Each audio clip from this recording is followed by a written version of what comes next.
And we are live. Welcome back to the Wager Wise podcast, brought to you by Dribble Sport and your boy Ryan. How you doing, my friend? Good, brother. How are you? Doing good, doing good. We've got an early morning session, this one, which I like. Got the coffee in hand. I know you've got one as well. So You cheers, know it. cheers to that. What are you sipping on? Just made my own coffee. Nice. Very Yep. nice. We are coming off the back of UFC 323 into the last card of the year. I know you had a banger card in UFC 323. I had a very good card also. How'd you feel? Yeah. I was really happy with that. Very unfortunate about the Josh Van fight. I feel like that.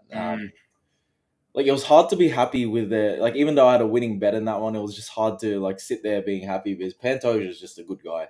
Yeah. Just a fighter that like you. It's I don't even know if anyone like dislikes him. Like really. Pretty hard to not like that guy. Yeah, so the way that fight ended is very unfortunate. Other than that, started off strong as well with Myron Santos, round 3 a decision, which I'm Yep. so glad I just played that rather than the decision line. Um, Jalen Turner killing Edson Barboza. Got Bruno Ferreira, got Manuel Torres, which was my favorite play of the week, and had a really good parlay that hit as well with Turner, Ferreira. Got a draw with Guskov, got Talbot, and all of that finishing with Tyra. Yeah, all up good card. How did you go, man? Yeah, did really well too. I ended up just around about six to $700. So, up a handful of units. Could have been a huge night. Like if Mm. Yarn got up, which we've chatted about briefly off camera. Like I know we had opposite bets on that one, so I think we're both probably not like you're probably happy with the outcome because you bet the dog. So Yeah. you had a bit more leeway in that one, whereas I bet Yarn at slight favourite odds who went to dog odds. And Wow. in my opinion, worst case, you give him a draw there. Best case, he wins 2-1. Worst case for him is a draw. So I think like if you Yeah. bet Bogdan, in my opinion, you're probably pretty happy with that draw. Very happy. Because that is best case scenario. Like worst case, you lose 2-1, but best case anyway. It's a dog shot. So, but a draw, fair enough. I didn't hate the decision. I thought it was pretty fair, to be honest. So not the worst. But if he got up, would have been insanely large. I had a big bet on Peyton Talbot to win late in 2 and 3. It looked likely the whole time, but just didn't happen. Yeah. Had a little nibble on Tyra, but nothing large. How did you feel about that stoppage? Because me personally, I had no issues with it. I thought he was getting his head bashed. He was Fair enough. he was stuck. He was stuck there. Yeah. Could it have gone a little longer? Yeah, but like it, I didn't see Moreno getting out of that. I couldn't believe people were complaining about that stoppage. Like, you go and watch that back. It's like at least 12 unanswered shots and big ones too, where his fist is going straight head to canvas. So no Yeah. issues with me in that one. Felt Yeah. bad for Pantoja, obviously. And then Peter Yarn had a massive No. bet on his money line, and I think plus 360 I got, so $4.60 here. He jumped about plus 340 around that. Got a little bit of closing line value, but not much. But that feels like one of the best bets of the year in a fight that he arguably won 4 rounds to 1, maybe 5-0, to be honest. Yeah, that was straight up like best bet of the year. Like I can't Yeah. remember a money line like that good. No, me neither. And to nail it like that against a guy like Marab was so good to watch. Like I love Peter Yarn, and so to see him really perform like that on the biggest stage and really showcase how genuinely talented that guy is, really happy for him. So I love that card. We obviously finished with Royval versus Kape this week, which again is a decent card for a fight night. I think there's a fair few fun fights, there's a fair few shit fights, but you're going to get that on the Apex. So you can still hear me all right. Like this level is good. Yeah, I can hear you Okay. perfectly. Okay, perfect. All right, so we're going to break down this card bottom to top as always. I think I've taken this like well over a week ago, so we'll see how this one ends up following in terms of up and downs. But first fight on the card, Jamie Lynn Horth, 8-2, taking on Teresa Blader, 7-1 prices. We have Teresa Blader minus 145. The comeback on Jamie Lynn Horth plus 125. I don't have a lot to say on this one because I pretty much just don't give a shit about it. Like, I think Jamie Lynn Horth is pretty limited in her skill set. Like, she's kind of okay everywhere, but pretty shitty everywhere, to be honest, as well. Like, she's just pretty average everywhere for WMMA. She's usually like got a bit of a size and I'd say like physicality advantage on most girls. I don't think she's going to have that in Teresa Blader, and I think Blader's probably just going to be able to wrestle her and win minutes. And I don't think Horth is going to be able to have like big moments. I don't think she has like massive moment upside. So I think the price on Teresa Blader feels fair. -145, probably in the ballpark of where it should be. No interest. I think she wins. Yeah, Blader is taller, more physical, 11-year youth advantage, but she has been inactive for like 2.5 years. On their feet, they're both pretty limited. I tend to think Horth is just a little better. Like Blader is really just limited to low kicks and straight punches before she comes in for the single or double leg, while Jamie Lynn Horth has more of a actual like stand-up game. Like she has a herky jerky boxing style, throws body kicks, front kicks as she comes forward, and throws pretty basic boxing combos. She's a little slow as she throws her punches and leaves her head in the center, but Blader doesn't quite have the striking game to take advantage of this. And Jamie Lynn Horth is hard to deal with if she's constantly on the front foot and if she's always keeping her legs moving. It might mean it's difficult for Blader to track her down or time a takedown. But Horth's takedown defense doesn't quite hold up as fights go on, and Blader is hard to stop. I do feel Jamie Lynn Horth is good enough on the ground to maybe get reversals or at the very least just stay safe. So I'm going to avoid this fight as far as money lines are picking aside. I'll probably parlay the overs as I think they're both durable and good enough to avoid being finished. Horth probably has the striking upside, but I can't go past the 11-year youth advantage of Teresa Blader, even though she has been inactive. I think due to I think she had a staph infection a few years ago that just complicated things like for her health like in the coming years. So I think she's all fine now. Yeah, nice. I mean, I don't like mind time off for a 24-year-old anyway. Like she's probably going to have improved while having some time off, so it's not the worst look. And anyway, we'll see how these two look. I haven't really been overly impressed with either of them in their run so far, so we'll see. You never know. All right, moving up, talking about not impressed. We've chatted a little bit about this one off camera. Up at heavyweight, we've got Alan Fry Jr., does he go by AJ or so? I don't know. I've seen him fucking 5 different names. 6-0, taking on Guillermo Pat, 5-0. Both guys in on their debut. No idea why these guys have been fast tracked to the UFC. Prices, Guillermo Pat -185. The comeback on Alan Fry Jr., AJ, whatever you want to call him, +160. What do you got for this one? Look, you said it. This is a shit fight. I don't know why the UFC is interested in bringing these two guys into the promotion. Neither have the it factor, even against low-level competition. I'm going to go with Guillermo Pat because he's the only one of the two that resemble any sense of technicality and composure. But I say that when the only footage I watched of him was him chipping away at a fat guy from kickboxing range. Like I could only find a few minutes of footage of both of these guys, and Guillermo Pat just looks like the more well put together guy. But like the competition is very, very bad from both ends. So yeah. I mean, like I did this one like well over a week ago, and I sort of messaged you going, can you have a look at these guys and tell me if I'm missing something? Because I'm not really picking. I don't know what I'm missing, but I just don't understand the signing of either of these two at all. To be honest, like I was watching tape on AJ, and he's fighting out of a fucking high school gym in his last fight against some fat retard in the middle of nowhere. And I watched a bit of tape, just going, all right, maybe they're trying to build Guillermo Pat, or maybe there's a reason why they brought him in to make the other guy look good. And so I started looking at Guillermo Pat's tape, and I'm thinking, fucking hell, this guy's dog shit too. Like, what the hell is going on with this signing? So, like both guys they're not only like below par in terms of like overall skill set, but they've really both fought absolutely nobody good, and they've barely looked good while doing that.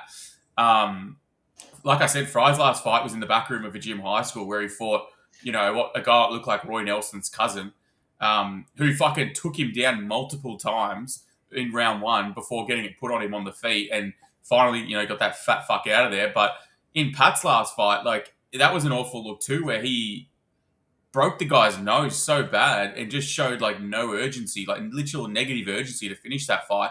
And the other guy who had a broken nose clearly didn't want to be in there, was like holding him against the fence so easily, even though Pat's clearly got like a physicality advantage. Like, Pat's going to be bigger in here, more physical and more athletic. But like, I kind of think AJ might have more dog in him and might just work him off like enthusiasm alone. So I was curious to see where these lines open, because I didn't really know where to place either of these guys. But like, at plus 160, fuck, bet on AJ Fry. Who gives a shit? Like, Germy Pat has showed nothing, and yes, he's more athletic, but I don't know. Plus, I wouldn't be able to take favourite price on Germy Pat from what I've seen. So it's easy dog or pass. I'm leaning the pass because I think both guys are shit house. But hey, it's not the worst dog shot in my opinion. No, there's definitely worse. Yeah, 100%. All right, let's let's get the hell out of here. Women's bantamweight. I mean, these first couple of fights are definitely sort of like lower end, but it starts getting hotter from here. So I think we're on the incline now. Women's bantamweight, we've got Melissa Croden 7-2 taking on Luana Santos 9-2. Prices, we have Luana Santos minus 125. The comeback on Melissa Croden plus 105. So Luana Santos slight favoritism. Let me just pull up my notes here. Yeah, I thought this was like a moderately interesting fight for WMMA. I kind of think Croden has pretty big upside late, like just in the way that she likes to, walk people down and kind of wear on them by like getting in the clinch, punish head and body in close with, get that tie plum, knees to the body, elbows, things like that. She is pretty good in the clinch. I feel like she could do that pretty badly to Santos, who, in my opinion, kind of slows late, and I don't think is like a gritty fighter like Croden. So I think if they start going 1-for-1, I think Croden has pretty big upside. I also think it's true that Santos is like the much better pure grappler in terms of submission BJJ, and in my opinion has pretty large upside if it does go there. Wrestling wise, like, I don't think Croden really has much to offer in terms of takedown defense, other than like pure grit and maybe a touch of physicality. But yeah, I'm looking at, I think there's a few ways you could play this fight that are pretty interesting. I like sort of fight doesn't go to decision. Luana sub looks pretty interesting. Croden late props are all pretty intriguing to me. Their prices weren't out, and I don't think are still out on Australian books. So I haven't bet them yet, but like under 2.5 is like over plus 200. Santos by submission is upwards of plus 450. I think Croden wins round 2 is like upwards of plus 1100, and 3 is like plus 1400. So there's going to be a few ways to play this fight. I definitely think Croden late is a good angle, and I think fight doesn't go to decision covers both girls as well. So I'll probably have something on in that realm, I think. Yeah, nice breakdown. Yeah, this fight was originally scheduled for last month, just a few weeks after Croden's successful debut against Tainara Lisboa. And now she gets a solid 6-week camp to prepare, and it's definitely beneficial for her against Luana Santos. Santos is coming off her own win against Lisboa in her bantamweight debut. It was definitely a well-advised move up, as she looked full of energy, filled out nicely, and really imposed her physicality on Lisboa and then found the sub. Her striking didn't look too bad either in that fight. Like, she circled around the cage, threw nice jabs, landed nice single punches, and then went for her takedowns, which she shot twice and landed both. One of them a body lock takedown, and the other one was off catching a kick. Definitely a big improvement from her fight before that against Casey O'Neill, where she looked like absolute shit. Here, Santos will have the 9-year youth advantage, but she will give up a substantial amount of height and reach, which could be an issue because Croden does great work at distance. She uses front kicks, oblique kicks, and teeps very well, and is sharp with countering opponents lunging in. And Luana Santos is either single strike orientated or throws wide telegraphed hooks in succession. I think Croden can land some nasty counters. Santos obviously is not going to kickbox with her. If she does, she'll get fucked up. So she needs to get her takedowns. But I think Croden will have answers for Luana Santos when they do get in close. Santos usually gets the fight to the ground by headlock throws, body lock takedowns, or catching the kick. She sucks at the typical single or double leg takedowns. And here Croden can use her tie clinch pending she stays on the feet, which I do think Santos will get her down maybe at least once or twice. But if this fight gets extended and they find themselves in clinch battles along the fence, Croden has those punishing knees and elbows that will get big reactions from Santos and get her hesitant to change levels. And if she can't get her to the mats, she'll be absorbing damage in the clinch. And obviously, while they're separated, she'll be getting teed up on. And Croden is a strong girl and she is very gritty. I think Santos can get her down early. And if she does, she has the crafty jiu-jitsu and scrambling ability to put herself in positions to lock up a sub. But as the fight goes on, I think Croden will pour it on, land so much volume, and I feel Santos can break. In my opinion, it's either Santos early or Croden late. Like Santos has 6 finishes, 4 of them are in round 1. And I do see her getting the fight to the ground at least once. But if Croden doesn't get subbed, this girl has a 100% finish rate with 4 round 3 finishes from her 9 wins. I played Melissa Croden at plus 143. And I'm probably going to play her straight round 3 prop and then probably round 3 or decision. Yeah, sounds like we're bang on the same page there. I like it. I think like Santos is just not going to like the type of fight that Croden gives her if it gets extended. Like the brutal knees to the body and stuff like that.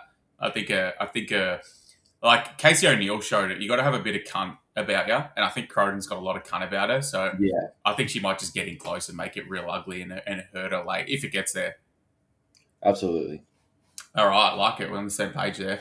Okay, moving up the card to heavyweight again. We've got Sean Sharaf 4-1 taking on Stephen Asplund. I tell you what, there's a bunch of heavyweights on this card, and I tell you what, there's lucky to be more than 6 fights between them in their history. So it is certainly interesting. Sean Sharaf 4-1, Stephen Asplund 6-1 prices. We've got Stephen Asplund minus 205, Sean Sharaf the comeback plus 175. This is Sean Sharaf's second fight in the UFC after Tafa. Stephen Asplund's on debut off Dana White's Contender Series. You got anything for this one? Yeah, I think this fight will be over within the first 2 or 3 minutes. I think Asplund does have the cleaner boxing, better timing, and he's got that one-shot power. Sharaf doesn't actually seem like the worst fighter. Like, he did well on a few days' notice against a full camp Junior Tafa, who Junior Tafa sucks. But ultimately, I just see that Asplund's punches are straighter, while like Sharaf can get a bit wide and loopy. And I think if they're both going at it in the first minute, I think the straight punches will beat the loopy punches of Sharaf. So I think the fight could be as done as the first meaningful exchange, and I lean Asplund to get the KO in round 1. I probably won't have a bet on this fight, but yeah, it's pretty low level. Like Sharaf he's about as low level as it gets. Kind of feels like your typical heavyweight. Like nothing to really note here. Like he's got some okay striking and clearly some decent enough power for heavyweight, but like he just gassed so bad after beating the dog shit out of Tafa. I think he should have won that fight. It felt like the only reason he lost was because of inexperience and cardio issues, of course. He's never been proven late, and like I think he's round 1 or bust. And on Asplund, like it's hard to be enthused about this, big fat idiot also. But I will say I think he has way more grit than Sharaf. So should this be sort of a back and forth war, I'm pretty confident that Asplund has more ticket to fight through adversity than vice versa. The Kovacs fight to me on LFA for Asplund really confirmed that he has like zero takedown defense or any ground game at all. So like if he's on his back, he will, resemble, and not to be fucking harsh, but he will resemble a bit of a beach whale. Like he won't be able to get up. He really won't be. But again, he showed that that's adversity that he can fight through. Whereas if he gets Sharaf on his back and Sharaf's tired, like is Sharaf going to have the will to get up? I don't think so. I think Asplund's got a decent jab and like clearly some power in his hands, regardless of like overall technicality. I kind of like the look of Asplund late. I feel like Sharaf could have a similar result to the Tafa fight, where like he has some success on the feet early and probably gets a takedown and some top time off being like slightly more athletic and literally just like running the pipe and affecting balance. But if this hits round 2, I think Asplund's just going to break him as the fight goes. So yeah, I think Aspen probably TKOs him in round 2 or 3. Well, if you like the fight going late, then you might be tempting me on my fight to start round 2 over 1.5, fight to start round 3, little ladder thing. Yeah, it could. Like, over 1.5 is plus 140, 150. I don't hate it. Like, I think Sharaf is not going to finish him round 1, in my opinion. Like, that's how he has to win, and I kind of don't think he will. Like, Aspen showed that he's pretty durable and gritty, so if he got finished round 1, I'd kind of be surprised, unless it was like a sort of a mercy TKO stoppage where he can't get off his back, which could happen. But I think after that, it's upside for Aspen. But I guess your only issue with going late is that, will Sharaf have the will to get it there? I'm not sure. He does look like he's trimmed up a little bit on his Instagram, so maybe he'll have a bit more go. But yeah, it's a low level fight. Yeah, absolutely. All right, up the card, welterweight. We've got Neil Magny, Muhammad Magny, the GOAT, 31-14, just career revivals. How does he do it? This guy, just career revivals. It's unbelievable. Taking on the debuting Yaroslav Amosov, long-time Bellator vet, Bellator champion. Obviously, his last fight there was against Jason Jackson Jr., which did not look, great for him. But it happens, and we saw him bounce back, look good. He's now minus 400 against Neil Magny on his UFC debut. Let me just pull my notes up here. I really like Amosov, to be honest. I think he's pretty well rounded, and although like the history of Bellator, converts is not particularly promising, I kind of think that he will have some success in the UFC, like purely down to his grappling in a division that's kind of long been dominated by grappling in welterweight. So it is hard to know like where he's at after that Millender win. Like, yeah, it was an impressive stoppage, but it's also the corpse of Curtis Millender, who's on the arse end of his career, and CFFC, which is a clear feeder for the UFC. So pretty clear to me that they wanted a little test run for Amosov before launching him into the big leagues of the UFC.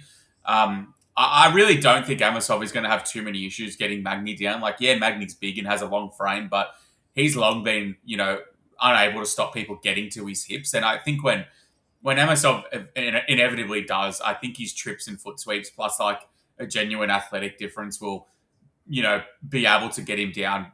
And I think if he does, like, if this spends time on the mat, I kind of do think that Magny will give up a submission at some point.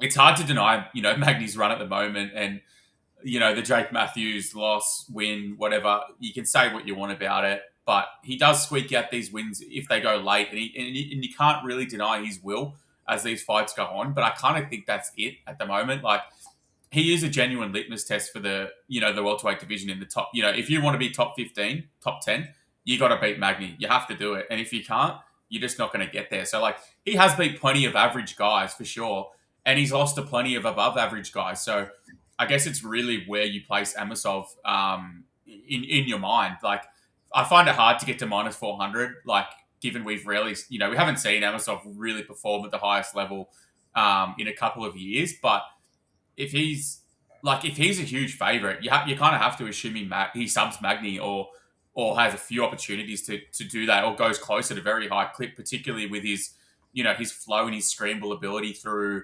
half mount to front headlock submissions, which, Magny's long struggled with. So I like under 2.5 rounds here, and I like Amosov sub. I don't really know how under 2.5 is minus 110 when Amosov is minus 400, and that probably implies that he has big submission upside in round 1. Amosov submissions plus 200. I really like both of them. I'm going to be on both of them come fight night. Amosov going to sub in round 1 in my opinion. Yeah, I got nothing more to add. I got that exact same thinking. I think it goes way under 2.5. It could be done in the first 2 minutes, in my opinion. Yeah, and Amosov, mate. At one point in time, this guy was 27-0. Yeah, he laid an egg against Jason Jackson, but this guy is just he's so well rounded. Like, he's got dangerous striking and he's got dominant grappling, and like you said, Neil Magny, he's just been squeaking out these veteran performances against some guys, and you got to tip your hat to him. But I do think this one could be as simple as Amosov taking him down, controlling him there, and finding maybe a Darce choke or anaconda or armbar on him. So yeah, I like those two bets. Yeah, nice. And it's not like he's beat bad. Like he's beat some pretty good guys. Like Logan Logan Storley, Storley's solid. Douglas Lima, even Roberto Soldic back in the day, he's beaten him as well. So yeah, like he's got some good names on the record. I think he should win here, to be honest. yeah, I'll be And, it, surprised if he. and it's not like he's old either. He's only 32. Yeah, I'll be surprised if this was competitive. To be honest. Yeah, I think he should style here. But it is Magny the goat. So if you like Magny round 3, what is it priced at? Let's we always have a look. Magny round 3 plus 1,500 ish. So Oof. hey, if he wins, it's generally how he wins. All right, up the card. Curious to see what you think about this one. We've got featherweight scrap between Joannis and Brito, 17-5-1, allergic to boring fights, taking on Melsik Bagdasarian, 8-3. Prices, we have a Joannis and Brito minus 260, come back on Melsik plus 220. Who wins this fight, my brother? The criteria I need for someone to back them against Melsik is durability, pressure, and grappling. And with Joannis and Brito, I get that and then some. Like, sure, he can struggle at moments to track him down, and he'll probably get caught with a lot of kicks from the outside as he's marching forward. But yeah, it's because Melsik is a technical guy, puts out a range of different kicks and attacks to think about. But Brito's a fucking bully in there, and Melsik can get bullied. Brito's striking is not really technical, but it's not like it's wild. He did compete well in the striking exchanges with Gomez, who is a very technical guy himself. Brito's Muay Thai is very solid. He has heavy hands and punishing leg kicks. He will definitely land more meaningful strikes, in my opinion. Even if Melsik is landing more volume. Eventually, I see Brito taking him to the ground, and that's where the gap in their skills will be obvious. Like Melsik just 2 fights ago was giving up takedowns and control time to Tucker Lutz, and though Brito was pretty badly dominated against Pat Sabatini, he doesn't have to think about getting taken down here. And we gotta remember Brito's the same guy who had his way with Diego Lopez on the ground when they fought a few fights ago. So I do see early success from Melsik, but eventually I see Brito's constant pressure start to see him building up momentum, both in the striking and grappling. And I can honestly see a round 2 or 3 TKO or a sub. So I think Joannis and Brito like minus 200, minus 250 is fine. I'll probably play like a in the distance or sub line on him, but yeah. Yeah, I like it. I don't have too much to add either. Like I think it's very hard not to favour Brito here, just off his ability to mix in grappling as well as being the more aggressive party. I don't think I'm lying when I say like if this is a pure striking match, it's probably like kind of competitive in that Melsik probably throws more volume and is a decent counter puncher. Paired with Brito being pretty wild and not super defensive, like he could get cracked, but he's going to be throwing the biggest shots. And I kind of just tend to think Brito's just way too aggressive and physical, should have the bigger moments throughout on the feet, and I think has a pretty large grappling edge if it does hit the mat. So he maybe not have huge top time potential, but I do think he has sub potential. I find it very easy to give Brito at least 65-70% in this fight. I haven't seen his sub prop line. I think it's let's have a look. Brito wins by submission plus 175 to plus 200. That feels about pretty right, to be honest. I wouldn't be rushing to play that. But given it, I don't think it's overpriced, and that's probably pretty bang on. But yeah, I think Brito wins this one. Feels relatively trustworthy to parlay if you want to do that. I think. Yeah, I've definitely parlayed it. Nice. All right, I love this fight. I love this fight. We have so many angles to play here, and so many angles will be played. Women's strawweight, Amanda Lemos, 15-5-1, taking on Gillian Robertson, 16-8. The Bloodnut Firecracker. This is going to be a scrap. I am pretty excited for this one, which feels weird, given it's a random WMMA fight. But hey, I think this is going to be really fun. Gillian Robertson minus 185, pretty firm favourite there, which take that as you will. The comeback on Amanda Lemos plus 160. I'll kick this one off. Let me just get my notes up on it. I'll start with Amanda Lemos. Like, I will say, watching the Jandiroba fight back, it really did leave me a little bit less optimistic in this one. I almost wish I didn't watch that if I was going to have like a big play on Amanda's money line. But I do think Gillian is like a step down in competition overall in terms of like overall skill set. But she is such a solid grappler, and I think like after seeing how insistent Lemos was to like jump guillotine, roll for leg locks, etc. Like instead of working to separate, resetting distance, and look to strike on the feet, it does make me a little bit less confident in her. But like if this does stay standing or has like moments or extended periods on the feet, she has such huge upside on the feet of pure boxing ability alone and like genuine power versus a hittable Robertson. I guess my issue is I'm just not going to be shocked if she jumps for subs or like tries to re-wrestle, which she doesn't have to do because she has a clear path to victory on the feet if she just resets. So if I was confident that she was going to do that, I'd be way, way, way more running to play this line. Another couple of things, like she's taking this on relatively short notice. I think a couple of weeks, 4 weeks, supposed to be against Lucindo, Robertson versus Lucindo. So for her, it's not really too much of a change in competition. Like it's a fairly similar matchup for Robertson, I would say. But she's coming off the back of fighting Suarez, which I think is a pretty good litmus test for how she should go against Robertson. Bro, did you watch the Gillian Robertson versus Barber fight back at all? It was like from 2019. It's a couple of years ago, but Nah, I didn't get to that one. oh my God, bro. There's the funniest moment ever in that fight. So Dean Thomas is in her corner, Gillian's corner, alone. And they go, all right, we're going to cross to Dean Thomas, who's in Gillian's corner. And so they bring up the camera on him with the mic on. And it's literally just gets pulled up just as Barber starts piecing her up on the feet and finishing her. And like they're waiting for Dean to say something, and he's literally just like silent. He's not saying a word. Like he's not even going, cover up Gillian. Like he's not saying anything. He's just literally just watching her getting finished, and he's just silent. It's so funny. Like Gillian is dog shit on the feet. We can be honest about that. She's awkward. She's slow. She's hittable. Nothing special on the feet. But I will say I love her top game on the ground. She's very, very active. Whether that's, looking to threaten subs or look for ground and pound while looking to advance position. In my opinion, it's very, very solid for WMMA. I don't know how much I value her like general wrestling ability. She's not super athletic, and I don't think she's necessarily a great wrestler, but she is like, this might sound outrageous, but like I compare her to like a Dern, right? In terms of like being able to finish on the mat. But I kind of think Gillian's ability to get fights to the mat and like work her game is way better than Dern's, which feels weird because Dern's the fucking strawweight champion. Yeah. But like Gillian knows she's good on the ground and she gets fights there, in my opinion, way better than Dern most of the time. Process. Yeah, she has a way better process, which it took me a while to like think that over, where I'm going, the strawweight champion, like does this make any sense, or am I just being silly here? But I genuinely think that is the case.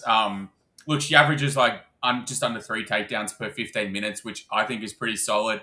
And in her last couple of fights, like she had 5 minutes 21 of control in 1.5 rounds versus Marina Rodriguez. She had 8 minutes 13 versus Lana. She had 12 minutes 34 versus Karate Hottie. She had 6 minutes versus Pollyanna in 1.5 rounds. These are all very impressive numbers for me in terms of top time and control. So I kind of worry that like Lemos's testosterone levels alone will like lead her to victory here, but like given her physicality kind of does scare me. And on the feet it's not close, but like I do think if Gillian can work some tie-ups and force scrambles, she is going to have a lot of upside to threaten subs, and we have seen Lemos in some really bad spots versus like arguably worse grapplers in my opinion. So I think Lemos TKOs plus 600 looks like a wild price. And I really like under 2.5 rounds at minus 110. I would have loved plus money on that prop. But yeah, I think this is a volatile fight. I honestly think Amanda's moneyline price is pretty wide, to be honest. I think you could play that. I think her by TKO. I think Gillian by sub. I think under 2.5. I think there's so many ways to play this. I think violence is the answer. What do you think?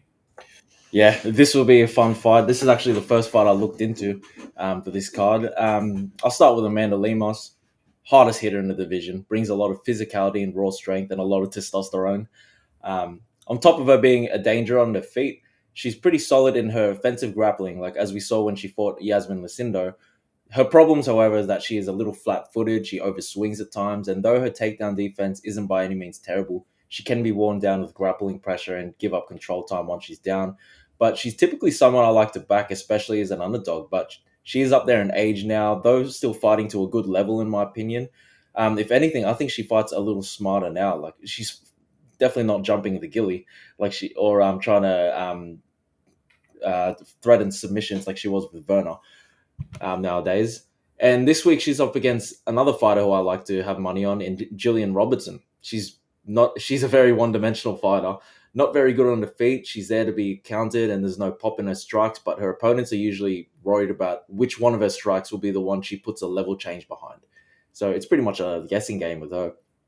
And on the ground, she like huge threat, like black belt on the Dean Thomas. And once she gets tangled up with girls, she's so crafty and dominant. She doesn't look to just lay and pray at all. She'll look for that finish. A sneaky bet that I've always played with her, except for the last fight, was her TKO line. Landed it when she fought Poliana Viana at great odds. Didn't get it when she fought Luana Pinheiro. And regrettably didn't bet it in her last fight against Marina Rodriguez, which seemed so free rewatching that one. The thing with her is that there's no plan B. If Abena Lemos negated the grappling, she's absolutely fucked. And sometimes it takes a whole lot of attempts for Robertson to finally get there. Like against Luana Pinheiro, she landed 5 takedowns from like 17 attempts. And though you'll see losses to Tatiana Suarez and Berna Jandaroba on Limos's record, two girls like Gillian Robertson who are grapplers, I think people might want to rewatch the Suarez fight before you confidently click on Robertson.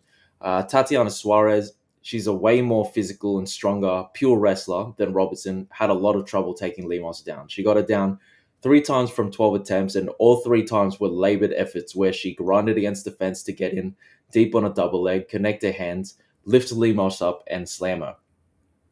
Like that's the effort she went through all 3 times because Lemos is very strong. She has strong hips and is very balanced. Like Suarez needed to lift her up and slam her. And of the 3 times, she got up twice. Like the second takedown, Lemos worked her way back to the feet within 40 seconds. And in the third one, which was in the third round, Lemos reversed her immediately. And in open space, I think Lemos showed good sprawling ability. She quickly sprawled and stuffed takedowns with ease, especially in the third round. Like she was full of energy. She had Suarez on her bike to end the fight and was pouring on the damage. Like sure, she lost 29-28 on all the scorecards, but it was very winnable. Like Suarez won because of the control time against defense and the key takedowns she landed, which she had to work really hard for. And in my opinion, Gillian lacks the physicality Tatiana Suarez has, but she will be equally as relentless. But I straight up think Gillian will struggle against defense to get takedowns. Like she doesn't have the strength and explosiveness to lift her up and slam her. And from open space, Gillian typically just shoots for the legs after she throws 2 or 3 punches coming forward. I think Lemos can be quick with her sprawls, and she can like catch the leg, catch her with big counters as well before Gillian even shoots. And I also feel like Lemos can get her own takedowns on Gillian at any time as well because of her explosiveness. And I don't think Gillian will work hard at all to defend a takedown because she could very well look for a reversal or might be happy to play from her back. I could even see Lemos dropping Gillian, following her to the mats and staying there, which there is risk, of course, of getting caught with something sneaky. But I think if we want to go further into the fight, I think Gillian is on a 4-fight win streak, but all her opponents were on losing streaks. All of them except Poliana Viana were on over 2-fight losing streaks before they fought. And Lemos, she may be win, loss, but look at the names. Zhang Wei Li, Mackenzie Dern, Verna Jandaroba, Lucindo, Suarez. 4 of them were fighting for championships, and Lucindo, I'm pretty sure she got caught from this fight because she got caught juicing up. But we are getting a favorites price tag on Robertson because of what I think might be a little bit of a fraudulent streak, and because bookies are judging the matchup on face value that Robertson is a grappler and Lemos has lost to grapplers. So I think Lemos does work here and wins a decision or gets a finish. And if Robertson wins, I imagine it'll be because she gets 2 takedowns from 20 attempts, or she gets like a submission maybe in the first or second round. But yeah, I played Lemos at plus 143. I think the odds were very, very wide looking at it. I'm not sure if they're going to come in or not, but yeah, it's one of those pick your poison types of matches. No, I genuinely agree with you. Like, I think it's a 50-50 fight where like either Robertson subs her or Lemos just bashes her on the feet. So to get plus 160 on Lemos in a fight that has a fair percentage of going late and her having big upside on the feet, it feels fine, to be honest. Plus 160 feels very, very good. Oh, definitely. So yeah, I think I'll either be on that or a TKO at plus 600 really intrigues me as well. But yeah, we'll see. That Barber stoppage is really like in my mind when I think of it. She just had nothing. It was just up against the fence. Barber didn't even knock her out. It was just unanswered blows to the head. So I think Lemos could probably do that as well. See what happens. All right, up the card, 2 heavyweight. Again, some 7 fights for Marcus Buchecha total. This is crazy. This has to be the least amount of pro fights like for a division on a fight card in so long. Oh, We've got Kennedy and Nzechukwu 14-6 taking on Marcus Buchecha 5-2. Prices, we've got Kennedy and Nzechukwu minus 125, Buchecha plus 105. Buchecha opened plus 220, immediately got bet down to plus 160, and has really just come steaming in since then. So we essentially have Kennedy at a slight favourite price. Have you got much on this one? not really. Like I think I did side with Kennedy, like just because he's the more complete mixed martial artist, his finishing ability, and Buchecha didn't look too great in the last fight as well. So I think I wanted to get to a Buchecha side, but I don't know. It just feels like a bit of a trap, in my opinion. I don't know how you can get to Buchecha at this price. Like, I was interested in him in the last fight against Budai, who I think is like a tough matchup for anyone. But I kind of think Kennedy is like pretty tough as well. He just gets Buchecha, to bed sometimes. yeah, 100%. Buchecha's like his striking and wrestling looked every bit of like lifetime BJJ fighter with 5 pro fights versus Budai. Like that just summed his whole game up in that fight to me. He didn't last very well through that fight, but when there was pure grappling sequences on the mat, he did do pretty well. The issue was he couldn't take Budai down. He had telegraph wrestling entries on the feet, and on the feet just wasn't. He just didn't have much to worry about. Like overall, I would say. On to Kennedy, yeah, he got completely overwhelmed by Walker, got too comfortable against the cage, and he got that nasty heel hook finish. But that is what it is. Like Volta's going to do that to people. That sub is going to happen. He's going to be easily the better striker, far more volume, far more length reach to hit Buchecha from the outside, as well as potentially elongate the takedown process here against the guy whose takedown process is already pretty bad. I think he's going to be live for a finish the whole fight, in my opinion, through striking as well as like pretty big upside if it does go late. I think he could dominate in the clinch, and I think he has pretty low downside, like other than a meme sub, in my opinion, like the first 5 minutes, which could happen. But I think he has big upside to look way better of a favourite than Buchecha. Kennedy's a melt at fave price generally, so of course it's scary, but I kind of think he wins. Minus 125 feels not bad at all, to be honest. Yeah, that's not at all a bad price to be paying for Kennedy. Like it's seeing that this could be a fight where it's like one way traffic. Like if he keeps it standing. Yeah, 100%. All right, let's not spend too much time. It's a bit of a bad one there. Melk Costa, we're up at featherweight now. Melky Costa, 24-7, taking on the Frenchman Morgan Charrier, 21-11-1. Prices we have, it's pretty much a pick 'em. Morgan Charrier, slight favourite, minus 115. Come back on Melk Costa, minus 105. But for all intents and purposes, we have a pick 'em here. You kick us off with this one. I'm going to run to the bathroom. Yeah, no worries. Have you got a decent breakdown for this one? Oh, yeah. Yeah, sweet. All right, I'll be back. No worries, mate. Yeah, this is the toughest fight to call on the card. I feel that plus money on either side is a good bet.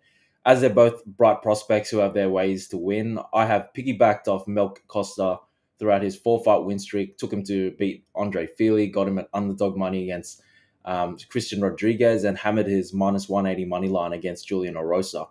I think people don't have a good read on Melk Costa. Even I don't really have a good read on him, but he's been winning and improving. And typically I like to ride that wave with some prospects, even when they face tougher matchups. Like I like to invest my money in them, even if they're even if they're facing a matchup where I'm not as confident. But I am going to fade him here, which I myself am even surprised by, seeing as I faded Morgan Charrier when he fought Chepe. Then Charrier burned me against Nathaniel Wood, and in his last fight against Nate Landwehr, I'll be honest, he was looking pretty shit up until he got the knockout. But where Costa has the advantage in height and reach, Charrier has athleticism and explosiveness on his side. And as far as the matchup, I think the better athlete has the upside. Like Charrier struggles mostly with pressure fighters that can match his athleticism and speed, like Chepe and Nathaniel Wood, and those who crowd him in the boxing range, which is not at all in Costa's style. Like Melky Costa is a technical, pretty crafty kickboxer, fights out of a southpaw stance, and here I think he is the better fighter at kickboxing range. He has a wide variety of kicks, and he has a sharp jab, and can land nice combos off the back of his jab. And if the exchanges are clean, then Costa will be the one looking really good. But I don't think Charrier will let this be a clean fight. And I do think Charrier will have more success in the pocket than Costa will have at distance. If you watch Costa's fight with Arosa, he got caught with a lot of glancing hooks in the middle and end of boxing exchanges.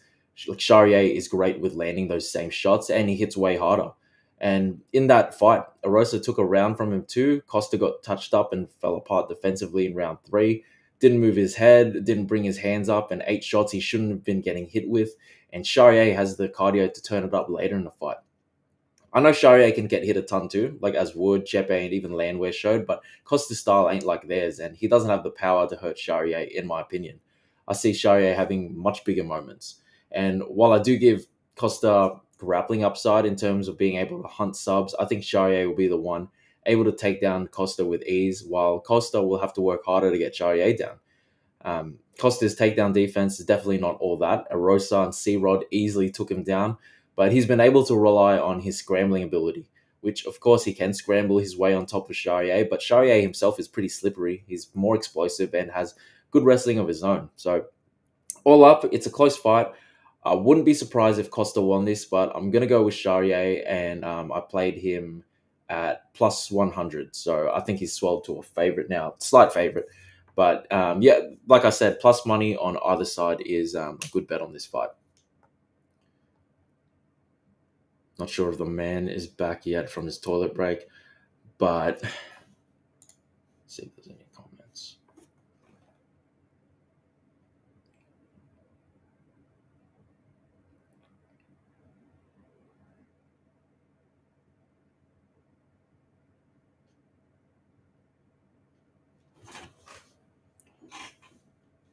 Charrier's got good cardio as well. Like I think, if I didn't mention that already, he has the ability to go the entire 15 minutes. Hey, brother. Hey, sorry. All good. I'm all done. I took Charrier at plus 100. Very, very nice. I find this one like a pretty compelling fight overall, to be honest. I think this is a sick fight. I'm kind of confused in this spot though, overall. Like I think I had Morgan pretty big versus Nate, particularly late. He cashed like a huge multi for me on the last leg. I had him to finish. I think it was just ITD. And to be honest, I thought I was dead in round 2. He looked like gassed. He looked out of it. And then round 3, he just managed to, have a 30, 40 seconds like stint where he just went psycho, landed big shots, which is going to happen against Nate.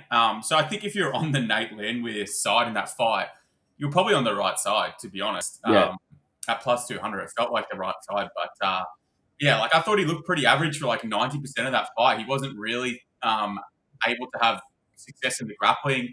And on the feet, yeah, he looked a far more powerful guy when he landed. However, he was getting hit for most of it by an average striker in Nate. So I don't know. I was confused in that fight by him, to be honest. I think at his best, like, he's a sick counter grappler who, can stuff takedown attempts, keep the fight standing, and, land big on you on the feet and hurt you through 15 minutes. I really do like to watch him. I think he's fun. He's always down to scrap. I love the way he throws a leg kick. He hits the spot with good speed and power, and he can really brutalize a calf in just a few kicks. I have seen him swept and reversed a few times in grappling positions with arguably worse pure grapplers than Melky, so I am a little bit worried in terms of that. So on to Melky, like I don't have a very good read on this guy overall. I haven't been able to pick his fight very well.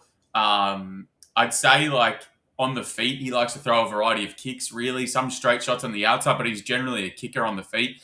I think he's a pretty solid grappler. Like, I don't think he's a lights out wrestler, but I do think he's a pretty handy grappler in terms of winning scrambles and threatening subs from a range of positions. I think if there's extended grappling sequences, I kind of favour Costa to end up in better positions a lot of the time. As well as, like, we have seen Charrier being put in quite a few front headlock style chokes regularly enough, like, that I am pretty, like, a little bit worried here. Both times Melk has been smashed and finished in the UFC were against guys in Moises and Garcia, who were both guys that he had, like, a decent enough first round against before looking, he looked too comfortable in the grappling in both of those fights. He got put in, bad positions on the ground where he was looking to, roll for subs or was too comfortable on the mat, and he got smashed with ground and pound before, like, the big finishing sequence. Garcia brutalized him with elbows on the ground. I think Moises did the same. Landed some big ground and pound, busted him up and got him out of there. And I think Charrier could do that to him at any point, to be honest. He's just got such power that I think if he really decided to let it go, like, on the ground while he was in an advantageous position, he could finish him. But I feel like this is the volatile, violent outcome most likely. Like, I think either Melk subs him or Charrier TKOs him in round 2 or 3. So I like under 2.5 rounds, plus 178. I've got that for 1.25 units. Nice breakdown. Yeah. But this is going to be a fun fight. I'm pretty excited for that one, to be honest. Yeah, that's definitely the toughest fight to call on the card, in my opinion. I think so. Minus 110 either side makes a lot of sense to me. Yeah, plus money on other. If you got plus money on either side, then it's a good bet. I agree. All right, up to middleweight, we've got the Battle of the Caesars. We've got Cesar Almeida, 7-1, taking on Cezary Olazejczyk, 16-3. Prices, we have minus 205 on Cezary Olazejczyk. The comeback on Cesar Almeida, plus 175. I'll kick us off here when I find my notes. I'll start with Almeida. Like, watching some of those fights back, that Razak fight still blows my mind. I had Razak in that spot, and the way that he, like, stunned him and then had him on the ropes as, like, a big dog, only to get chinned with literally... It's probably the last shot that Caesar could have thrown in that fight, in my opinion. I think if he didn't land that, I think Razak probably finishes him on the feet, to be honest, in the next, like, couple of seconds. So to get that, like, come from behind win, it's so huge. I remember watching that live, just like, I had the slip in my hands, like, counting the money, and then he just lands that massive overhand. I'm like, fuck. I think technically he's pretty solid. Like, I don't know if he's hugely athletic. Like, I think he kind of lacks a little bit of speed and athleticism sometimes, but I do think his technicality makes up for a lot of that. I think he's got a good kicking offense. He targets all 3 levels very well. I do think he's got a pretty clear grappling deficiency. He can spend too much time on his back, which I don't love. And I think physically you can hold him against the cage to win, minutes too.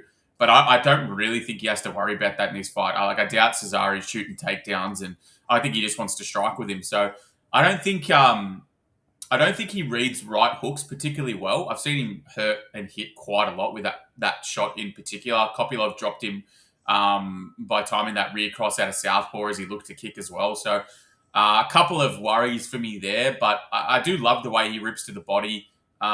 He has confused me a little bit too, like how he looks late in fights. He dominated, like, late moments versus Budka and Kopylov. I guess that was against both guys who sort of gassed out and he didn't. So I don't know if that's him looking good or them looking bad. But he did kind of look weird at points versus Ihor and stuff like that. So I think I'm kind of confused on him overall, but I do think in a striking fight, I don't really get how he's this wide of a price, to be honest. On to Cezary, like, I don't know, man. We didn't get to see a lot of substance on his Dana White's Contender Series fight. Like, he does seem to have a pretty similar fighting style to his brother, Mika, which makes sense. That in mind, I feel like Caesar is a good litmus test to find out, like, exactly where he is in a division with a matchup that should play to his strengths, i.e., not wrestling, should be a kickboxing fight.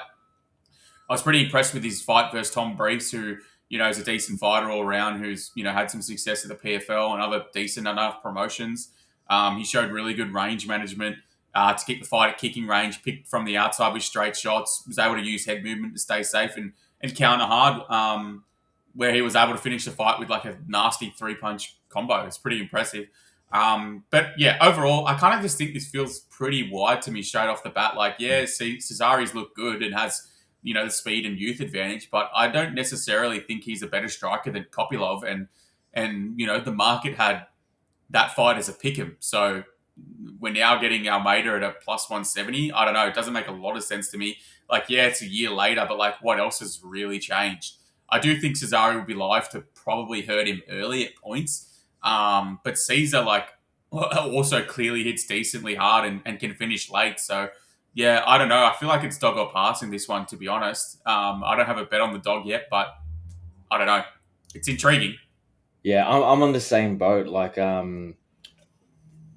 don't think this will be a striking affair. Like, Caesar has been exploitable in the grappling, and Cesari's only 3 losses in his career have been against grapplers too. Though he can sort of mix in takedowns here and there, but I think both these guys are just going to strike. And look, Almeida, pure kickboxer with a wealth of experience in that sport before he even entered the UFC. He's seen it all. He's very high level, but he is up there in age, a lot of mileage, and he did take some shots from Abdul Razak before he got him out of there. Cesar is 12 years younger, will be I think he'll be noticeably faster, and I think it'll be difficult for Almeida to work into the pocket safely. Like, Cesare is tall and rangy, and I think he's a much more put-together fighter than his brother, who's probably a bit more wilder and more tenacious of the two, but Cesare is more technical and just has... There seems to be more cleanliness to his style. Like, he applies a lot of forward pressure, not only being on the front foot, but he feints his way into range with a lot of intensity, and he's throwing head kicks and body kicks and immediately unloading through the middle or around the guard when he's in the pocket.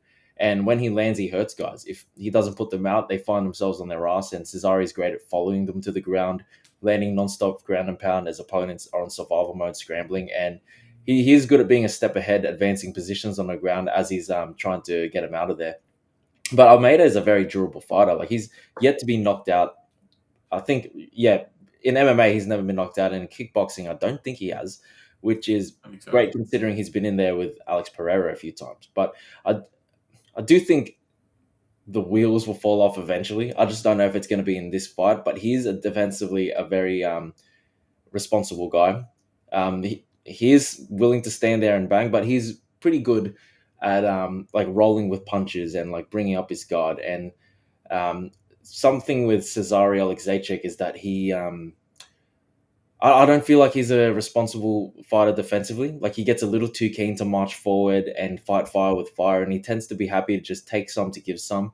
And that's dangerous against Cesar Almeida, who is incredible at landing short counters while rolling with punches. So I think it's dog or pass. I think Cesare is he has a pretty decent ceiling in this division, but until he starts getting wins together and starts building momentum, I just can't back him as a favorite against someone like Almeida. So if the price keeps getting wider, I might have to play Almeida. Yeah, 100%. I think from memory, when I played Razak, it was in the thinking that could compete well enough on the feet, maybe hurt him, and potentially have wrestling, upside. So, you got to remember, Caesar, he turned Kopylov into a wrestler in that fight. And I don't know how well you rate Kopylov striking, but I think it's hard to say that Cesare is a better, or I think they're pretty competitive striking outputs, in my opinion. Like, you probably have to rate Kopylov high off purely what he's done in the division. So he turned him into a wrestler. If Cesare, if this fight's close on the feet, Cesare's not going to really have the wrestling to fall back on. I don't know, man. I don't know. It feels hard to get to a favorite price on debut against a tough guy, in my opinion. Absolutely. Yeah. We'll see how far they land. I feel like a lot of juice is going to come from the parlay boys, who saw the Dana White's Contender Series knockout. Also, have you ever seen anyone with a fucking 28.33 significant strikes landed per minute rate? That's crazy. That might be the highest I've ever seen due to that, 30 seconds Contender Series stoppage. But anyway, all right, up the card. 2. Is this co-main event? Yeah, co-main. Yeah, co-main event, featherweight. I surprised myself a little bit on this one, but I'm curious. Giga Chikadze, 15-5, taking on Kevin Vallejos, 16-1. The Wonder Kid, everyone loves Kevin Vallejos. No surprise, minus 285. The comeback on Giga, plus 245. Am I kicking this one off? Yeah, sure, man. Okay. Let me just get my notes up. Did this one a fair while ago. I'll start with Giga Chikadze. Like, I've never been massive on him, to be honest. Like, I've never been. I always think he's fun to watch. He always has a lot of fun fights because they're generally striking, battles back and forth. But I don't know. I've never been particularly high on him. I think he's got really good speed in his offense. He's got a varied kickboxing outputs, lots of stabbing kicks to all three levels. I would say he's got pretty decent boxing, mainly reliant around his speed. But like, I don't think. I do think he could hurt a hittable Vallejos if he connects. I don't think that's out of the realm of possibility. Giga is like really content to fight off the back foot. I think a little too much at times.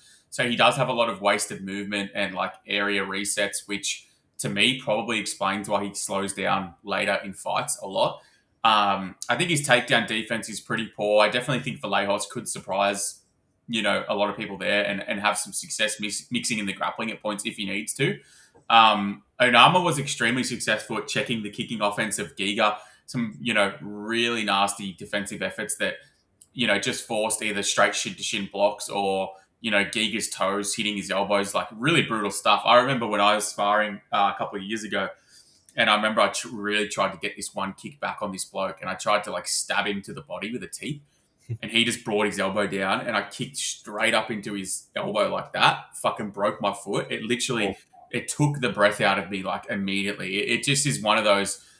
It's just one of those things that like, yeah, as soon as it hits you, just like, oh my god, what the fuck just happened? So every time I see them in fights, like those sort of checks and whatnot, I just shudder a bit, to be honest. But I think his defense to straight boxing shots is a little bit of a worry. Onama had no real issues touching him with a jab or cross, and I think Vallejos probably be in that same boat. On to Kevin. I do like Vallejos. Like, I think he has a pretty technical style overall. I think he's very well-rounded, happy to mix in wrestling, but, excels in the striking, particularly the boxing. I think he throws great combinations to head and body in the pocket. I really love the way he rips to the body, then, heads upstairs. It's clearly just good boxing fundamentals. He mixes in his elbows in, particularly when he's close, quite well. He probably will have success with those here, given the way he likes to explode into range, and we'll try to catch Giga there, in my opinion, like Calvin Kattar was able to do pretty well in his fight.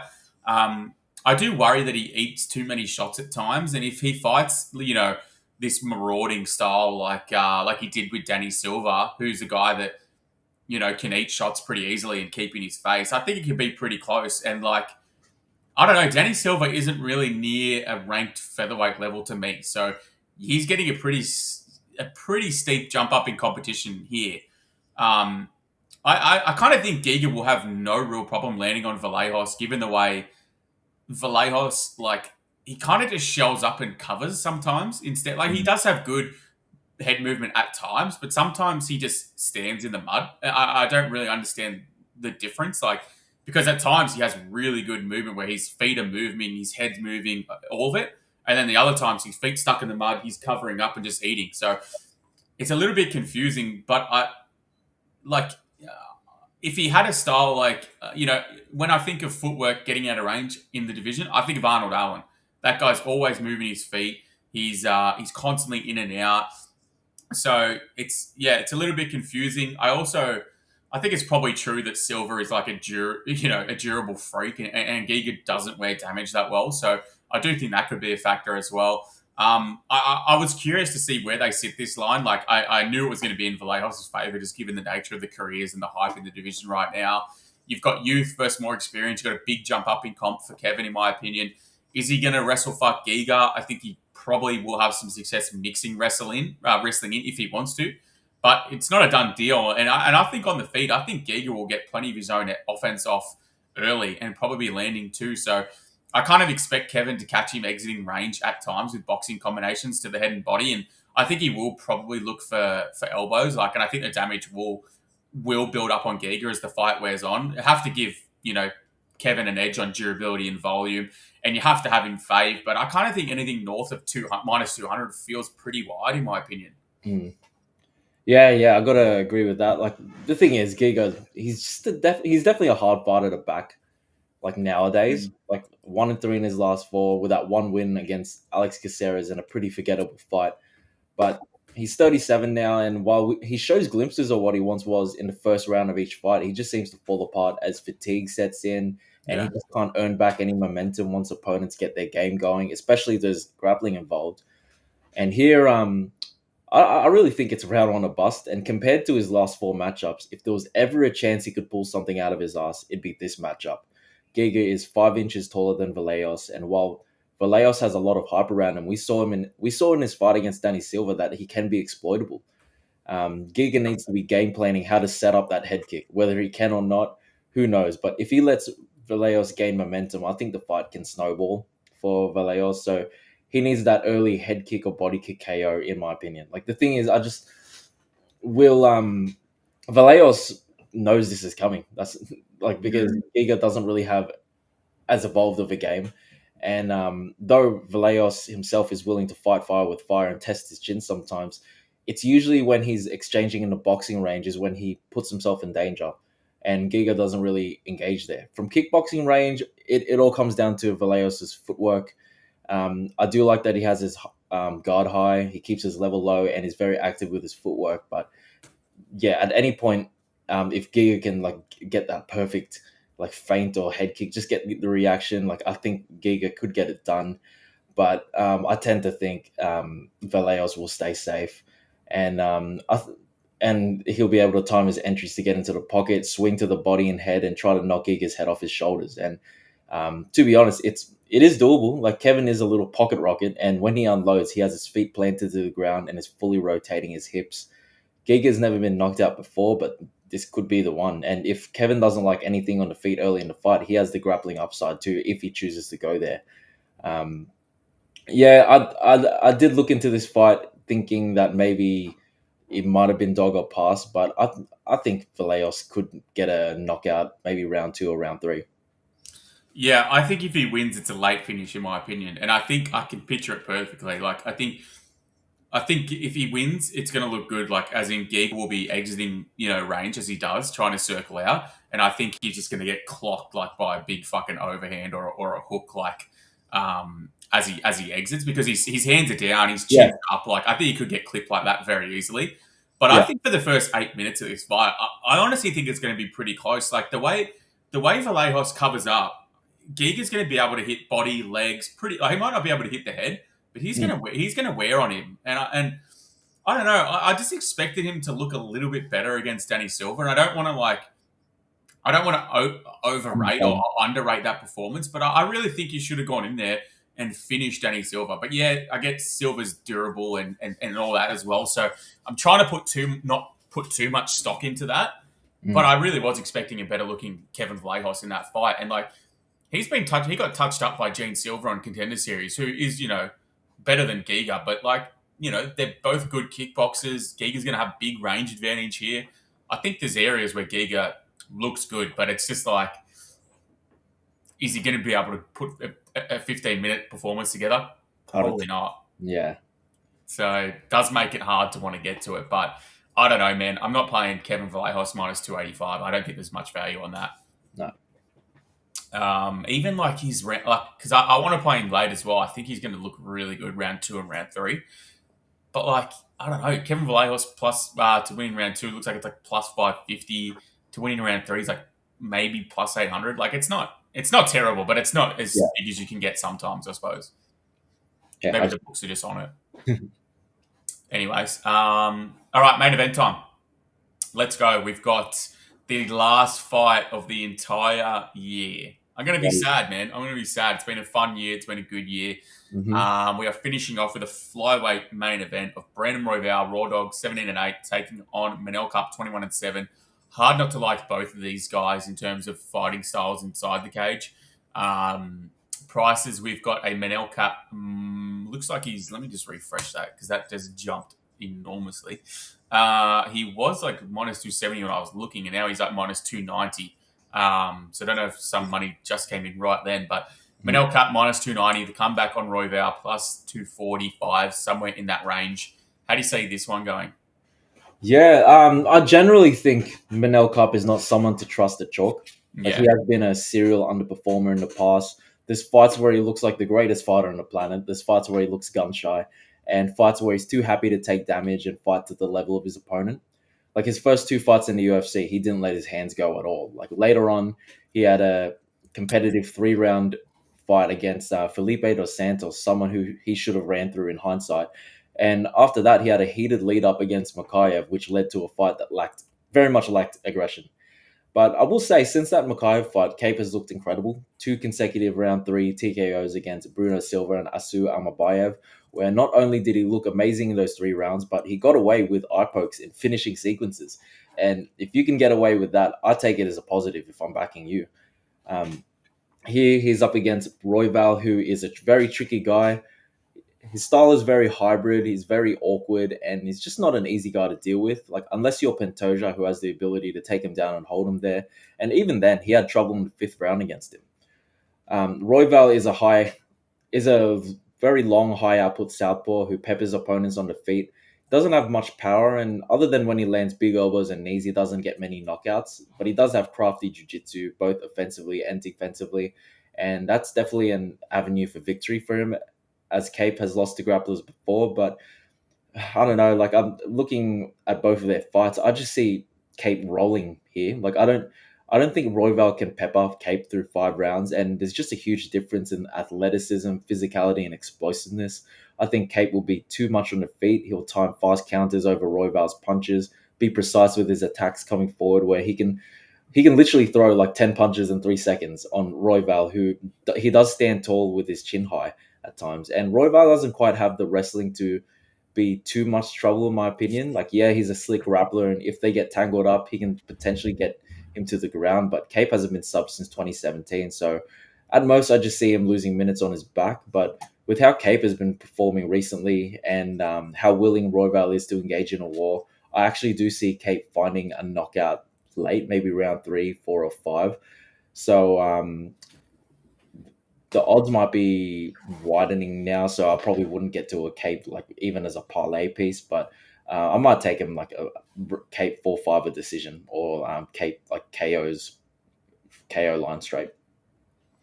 Yeah, I tend to agree with you, to be honest. Like, I think you know what you're going to get from Brandon Royval at this point in fights. Like, he's going to go psycho. He's going to move forward. He's going to throw crazy volume. He's going to get hit with massive shots. But it's just like whether he can overwhelm you. And I think that maybe he will overwhelm Cap early, who, like, can tend to be a little bit hesitant to throw at times and, like, can get out volumed a little bit.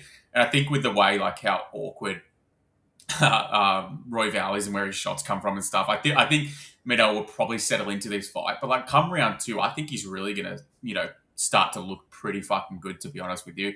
Like on Cap, like his career, I'd say overall has been pretty confusing to me.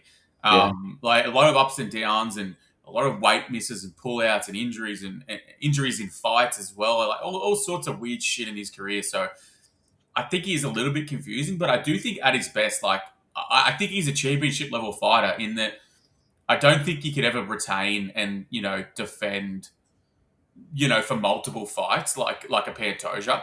But I Mm. do think on his day, I think he could beat almost anyone. To be honest, Yeah, his striking style was solid. He throws with a great mix of speed and power. I talk about this a lot. I mentioned like speed and power a lot because there's just certain guys that you watch that just have it, and you just like that they're not overexerting themselves, but they're just throwing with not just raw power, but really good timing and tempo, and that takes a lot of time to develop that in the gym. And some people just have it naturally, and I think Cat probably just has it naturally. He likes to fight at kicking range. He makes his reads, his setups, and he capitalizes. It does worry me a little bit because a guy like Royval doesn't really allow you to make a lot of reads because like he's so unconventional with his style that you're never going to prep with a guy like this. But and another thing that worries me is like I think back to that Felipe dos Santos fight, who I think is like kind of comparable to Royval in that big volume, moves forward, pretty aggressive. And he had a fair bit of success against in Cap in a fight that took place. I think that was in Sydney, and I think I was there. I'm pretty sure. But regardless of that, like, I don't know, man. I don't see Cap getting finished by Royval on the feet unless it's like some weird ass mean KO knee. Like, really, that's the only way I think he gets finished. But I think Cap's going to really chip away at Royval as the fight wears on. He's looked like he's got better as fights go on, typically. And I think that's proven by the last couple of fights where he has finished in the late rounds. But I think his takedown defense has improved overall. I don't see Royval having a lot of success there. And on the feet, I just think he's way safer defensively and has way more power. So, I don't know. It's hard to predict Royval getting finished, but I think this could be the one where he does get finished, to be honest. Yeah. He's just so hittable. And if he comes in with a game plan, like, or at any point of the fight where he's like approaching like Manel Kape, like in any way like he did with Josh Van, I think Kape has the better counters. I agree. And more hand power, pure power. More pure power, more explosiveness, and he's just way more technical, I think. I agree. I think it's... You said it very fairly, I think. It's like hard to trust Manel at minus 290, just given some of the fuckery we've seen occur. But I think he's going to look pretty good in this fight, man. Yeah. And I think he probably deserves a title fight, like in the near future, to be honest. He's had so many near runs and some fuckery with injuries and his weight misses and stuff like that as well that he's put on himself. But I don't know. I think on his day, he's as good as anyone. I'd love to see him knock out Kai Kara France, to be honest. I think he deserves that. Yeah, if Kai Kara France comes back. I think he deserves that, to be honest. And I think he probably would knock out Kai Kara France. Oh, easy. Yeah. Easy. So I think that could be his next fight, to be honest. And if he wins that, he gets a title fight. So yeah, I think Cap wins this fight. I don't know how to play it, to be honest. I'm pretty confused. Under 4.5 is minus 145. I don't love the number. 4-5 decision. Say again. 4-5 decision. Let me see if I can find that. 4-5. I've got 5 decision plus 160. Cap wins in round 5 or decision plus 160. Can't see any too much more than that. Cap TKO is plus 105. It's fucking ass, to be honest. Yeah, it's probably just a leave it fight. To be fair, might be. I don't know. It's the last fight of the year. I want to have some action, but yeah, maybe not the place. All right, that is the entire breakdowns, bottom to top. Let's go one more time through our final picks and any bets, and we will sign off for the year. Let's go for the year. Okay, Jamie Linhorth, Teresa Blader. Teresa Blader. Yeah, I think Teresa Blader wins too. Alan Fry Jr., Guillermo Pat. Fuck it, AJ. Yeah, 2 bums. Give me AJ. Let's see. Melissa Croden, Luana Santos. Melissa Croden, and I played her at plus 135 for 1.5 units. Love it. Melissa Croden for me too. I think you can play any sort of violence or Croden late props and feel pretty good. Sean Sharaf, Stephen Asplund. Stephen Asplund, probably. Yeah, I think Asplund wins probably in round 2. Neil Magny, Yaroslav, Amosov. Magny round 3. Nah, joke. Amosov. Yeah, Amosov subs in pretty early, in my opinion. Joe Anderson, Brito, Melsik Bagdasarian. Joe Anderson, Brito. Yeah, Brito for me too.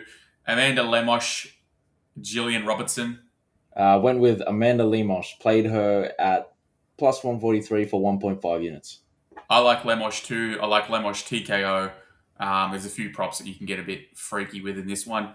Kennedy and Nzechukwu, Marcus Buchecha. Kennedy. Mr.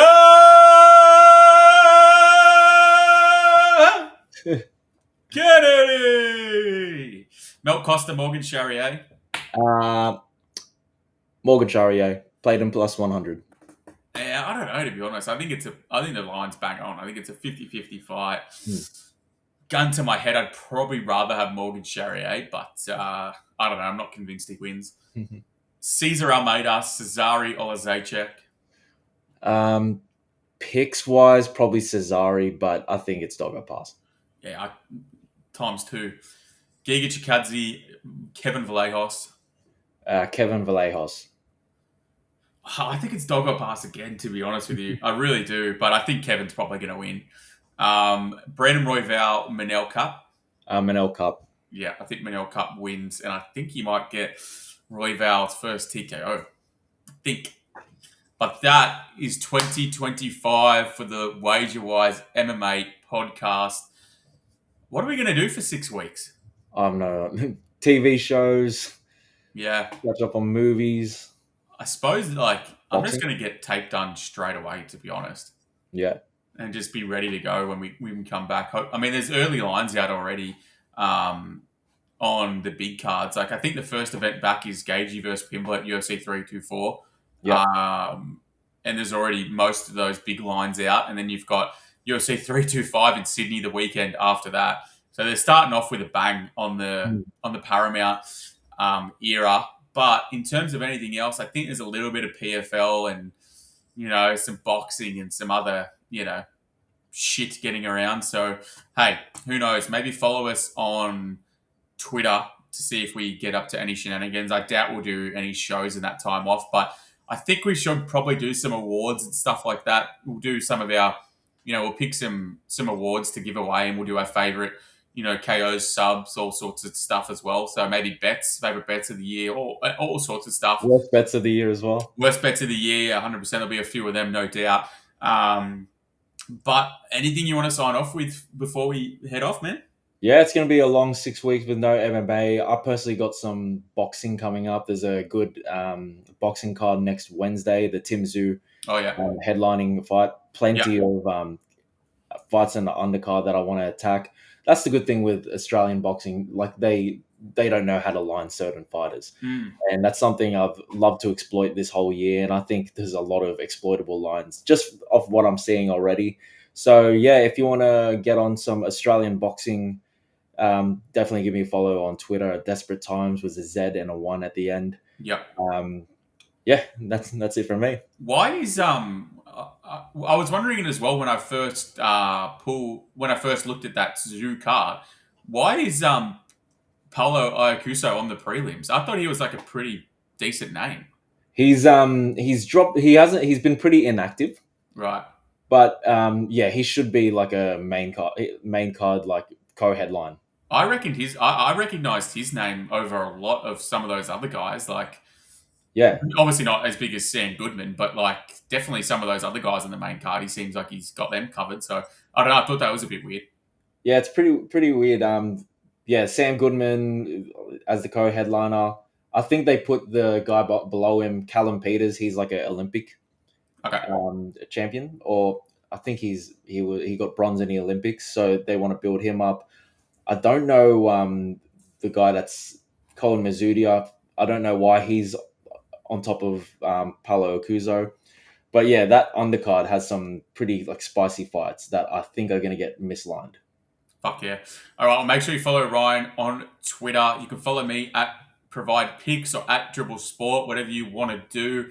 There's going to be plenty of stuff going on in the off-season, so do not fret. Hopefully it goes quick enough. We'll be at the Australian Open. We'll be throwing some bets down. We'll be doing all sorts of shit. So there is things going on in the time away, so do not fret. Other than that, it's been a fucking awesome year. I think we might have missed 2 events the whole year. Yeah. It wasn't many. Yeah, only 2 events this whole year. It wasn't many. So we've got, this was episode, 43 or 44 or something? 44. So we'll be in the straight year, 6 weeks into next year, which will be sick. I'm really excited to just tick off some milestones and that. If anyone's got any editing or any history like that and you want to be involved with the show, help us, clip some stuff in the new year. I would like to take it to the next level and, be posting a bit more regular stuff. So maybe we can look at that in the future. If anyone's got any background or that and wants to get involved, please hit me up with a DM. Other than that, thank you guys for watching and tuning in and supporting. We've had a hell of a lot of fun.